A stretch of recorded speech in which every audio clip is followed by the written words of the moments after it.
来，今天给你们分享一下瑞虎8系列这个后视镜外壳的一个详细拆卸教程呢。上次拍了一期这个后视镜异响上油，然后很多车友说没看清楚这个壳怎么拆啊。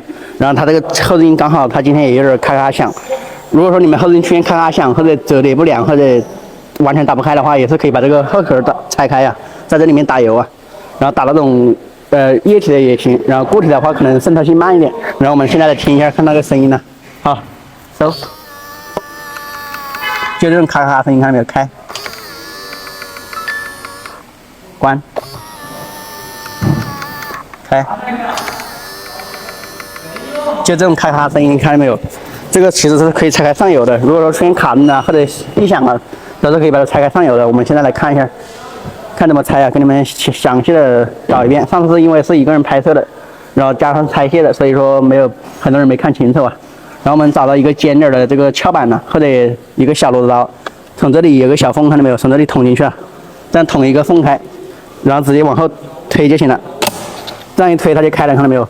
然后这边的话，我们就慢慢的摇晃一下，这样就拨开了。拨开了之后，像这款车的话，它是有根线的，就不用拔线。像8 Pro 那种，直接就把它拿稳，放到一边就行了。然后这个位置，这个里面弹簧啊，给它喷点油就行了，喷点油进去啊。有的人说投那种固体的那种润滑脂也是可以的，但是可能要慢一点，可以2个一起搞啊。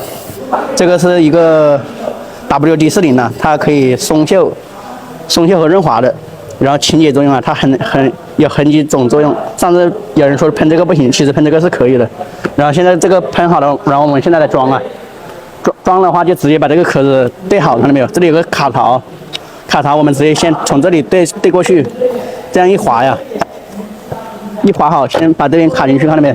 这边卡进去了，我们来看这边，直接把它一拍，然后这边对好，一拍，这个就 OK 了，看到没？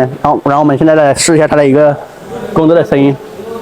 好，你去把它开关2次，然后我们再来开关2次，它上油之后会顺滑很多。好，开，这个声音基本上就没有了，要多转几次，看到没有？好，开，这基本上就可以了，看到没有？好，关开，这个声音就已经消失了，看到没有？刚刚一直咔咔咔。好，关，现在就没有了，看到没有？这个声音已经解决了。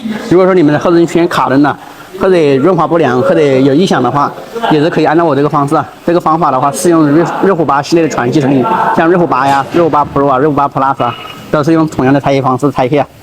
然后就是这个 WD-40或者那种白色的润滑脂也是可以的，2个一起搞是最好的，搞1个也可以，搞2个也可以，这个就可以了。学会的话点赞关注加收藏啊，以备后用，这个就 OK 了。